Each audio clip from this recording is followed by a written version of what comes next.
In this video, we're going to go over doing a frost wall style foundation with caissons where all these columns are. If you want to see how I set this view up, I did another video called Floating Slab, and that video shows how everything was set up. So the first thing we're going to do is we're going to create some foundation walls, and we're just going to do probably, we have 12-inch concrete here. So I'm just going to click these edges, and I'm going to make it finish face exterior. We'll have to do some fixing here. I'm going to actually maybe see maybe a 4 if it'll allow me to do that. No, it's going to be positive. So I'll fix that in a minute. Just call it 4.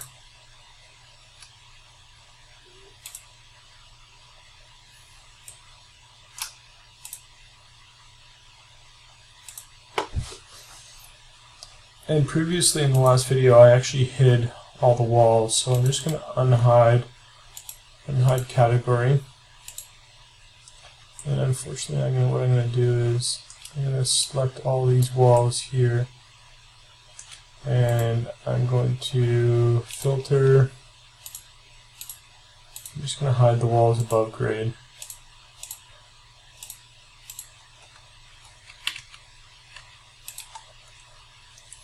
So right now we have this going down 4 feet. That's what code is for Ontario. I believe Michigan is 3.6 for the Detroit area. So you can do that as well. And that's from top of slab right now. The only downside to that is you want to have some sort of protection from the ground. So right now the slab is a foot thick, I believe. Yeah, it's a foot thick, which is probably a little bit thick. But if we're not doing, we're going to use some column or footings underneath these columns. But if we're not doing any other structure, it's probably okay, just for movability of walls and stuff. After your engineer will tell you what that is. But right now I'm just going to go -1, and let's just say we have 6 inches protection, so it would be 4 feet down. And then I'm going to right click on this.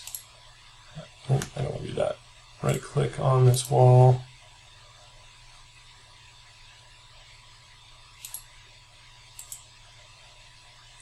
Override category.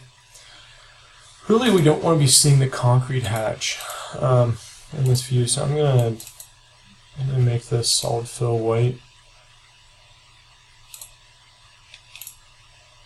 Not the cut pattern, I want the foreground pattern, solid fill white. And we're going to bring this transparency to 80. I'm also going to do the same with the slab. I'm going to change that material. And this will allow us to see the reinforcing a lot better than we did in the floating slab videos. So going to join these.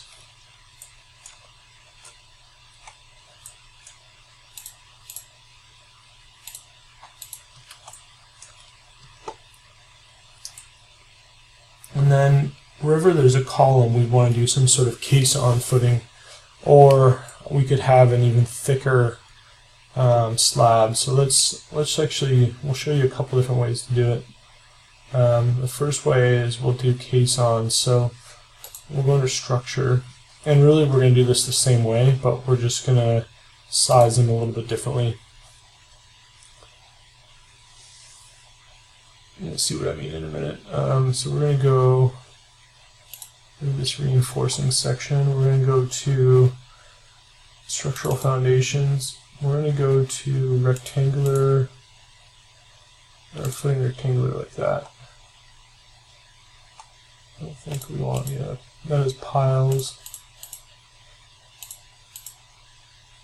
Pile cap, yes, we want pile cap regular, I believe. So this brings in a massive pile. Let's duplicate this. We'll make this 36 by 36. Actually, let's go 5 feet by 5 feet by 3 feet thick. So the footing thickness is 3 feet. 5. So we're actually not that much smaller. And then, actually, I'll do it this way first. So we want to go at columns. We're going to select all the interior columns right now, because I suspect this will be a problem on the exterior columns. Or maybe not. Actually, let's select all the columns now. Yes.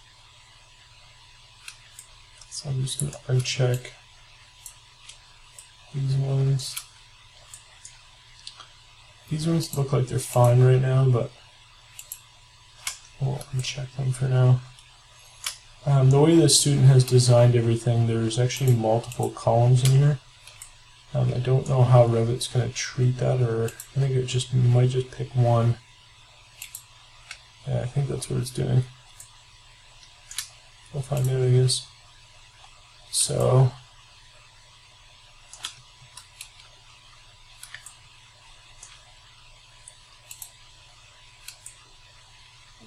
let's just cut. Let's do this previous call out.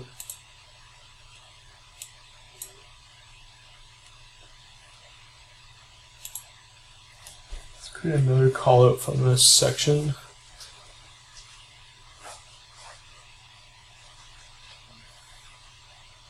So I'm going to check where this is cutting through right now first. I might make another section.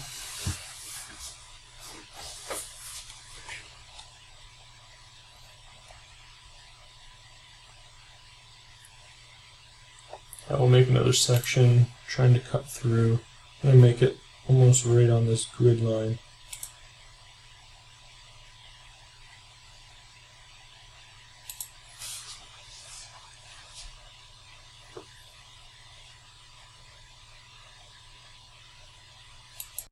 Just going to open the third section I created there.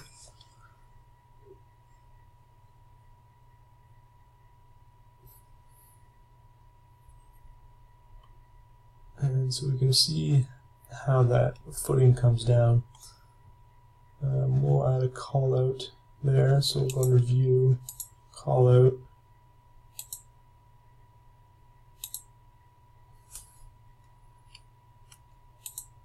We'll obviously need to go and clean up all these views before we print a PDF, but I'm just going to do this kind of roughly right now.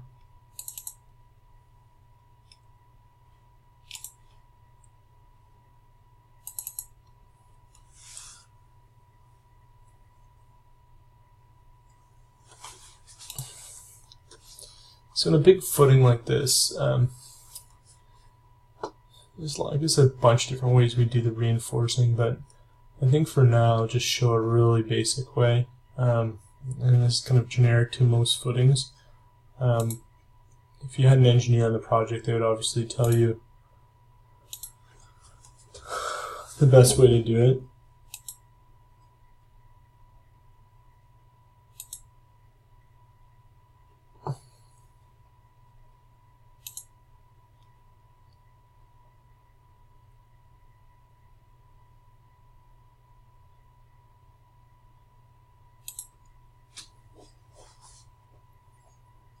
So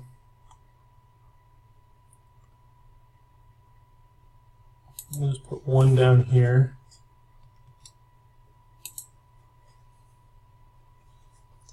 And we're going to go to single, and we'll change the grid to max spacing.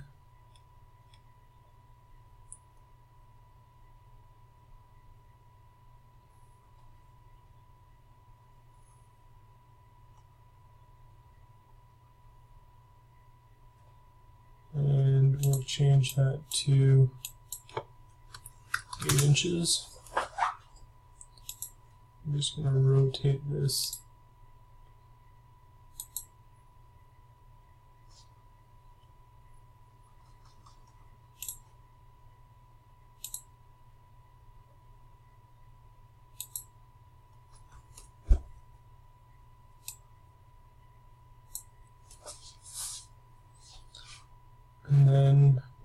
3D view for a second. So for something like this, we want it to be inset just a little bit. And we want these to be inset a little bit, just for coverage. And then what I would do is just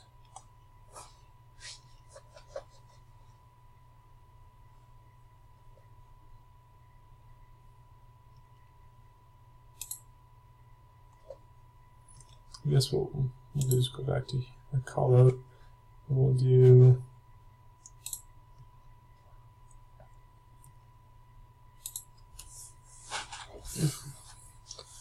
rebar, and we'll just do parallel to cover.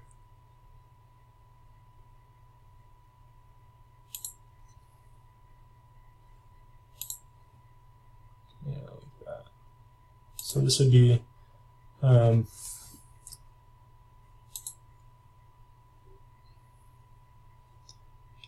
we would say this would, like when you would write this down on the reinforcing, you'd probably say I'll keep buttons.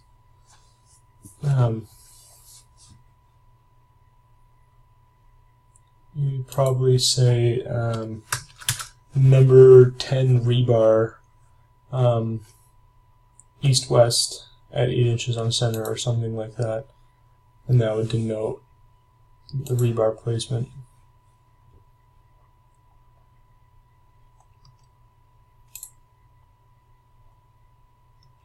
And so some of the other one, we're just gonna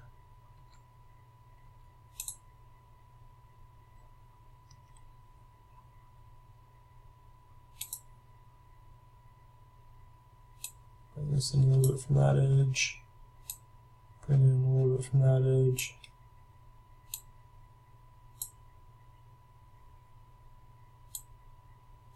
Like so. Now we just provide enough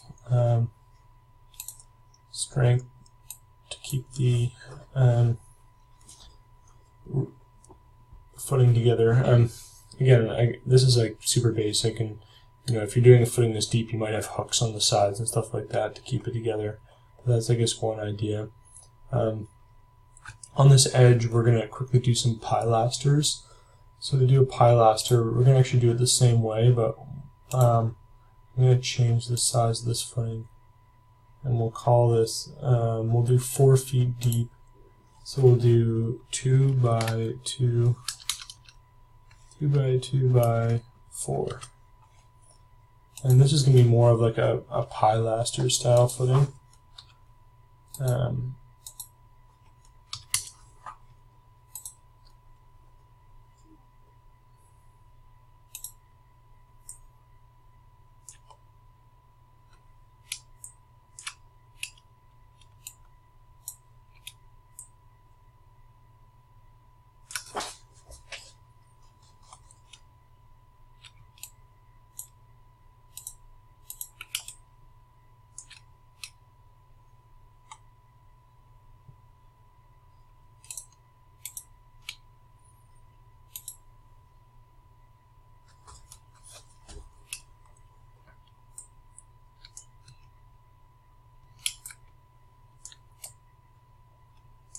So in these style footings, what we'd probably do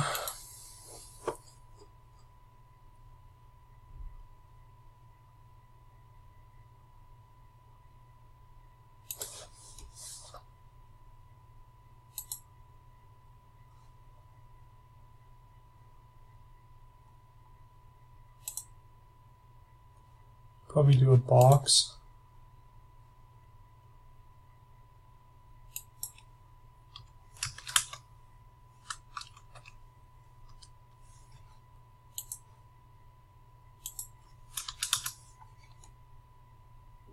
I'm just going to go into level 1 for a second here.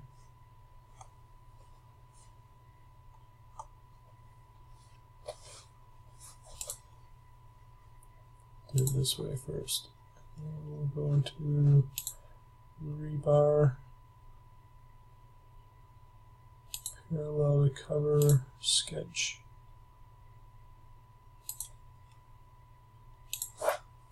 And 4 inches again.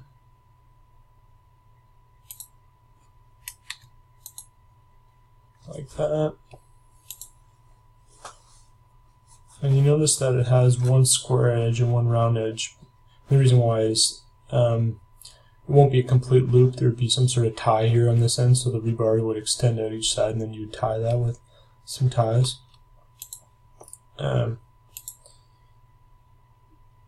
Just because that rebar is so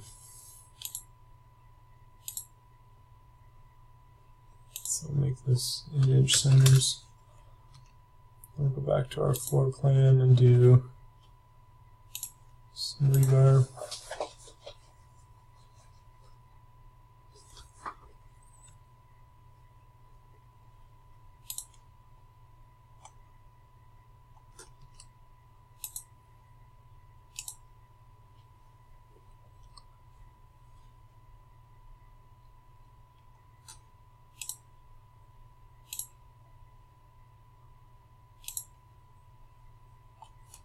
Don't want me to do any rebar right now. I don't know why. We'll put our call out here.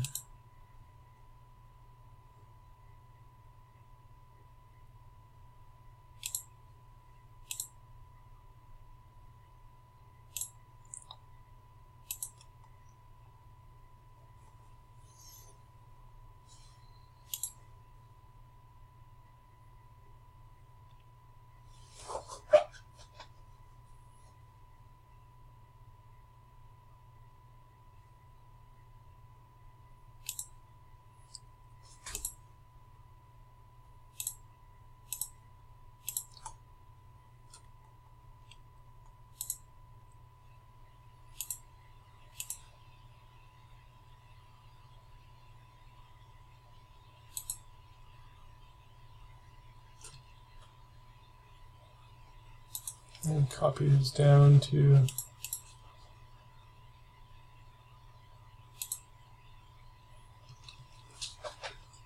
so I just want to make sure that we're cutting into one here that has the rebar.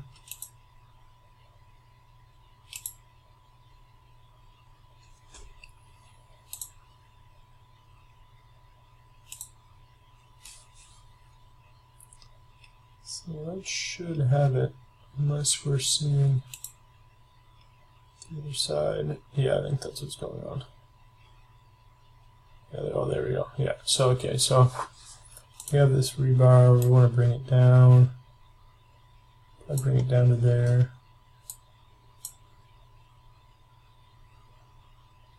And then we want to show some vertical pieces. And the reason why we're seeing that is this section block goes all the way through, so I'm just going to bring this back to here. And now we're only seeing one. So I'll click this and we'll go to reinforcement rebar.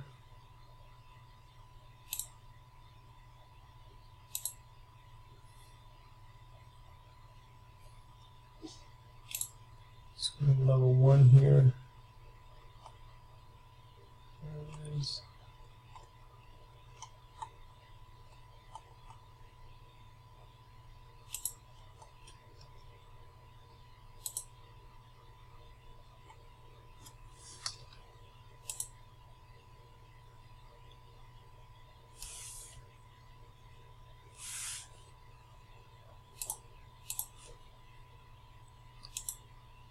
Let's try this again.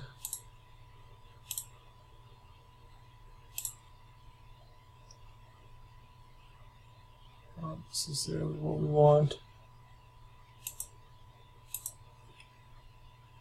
Now we just want some vertical pieces like that.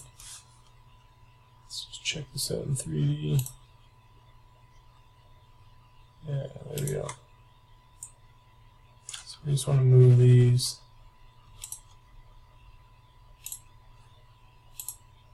Two over there, and then two back there.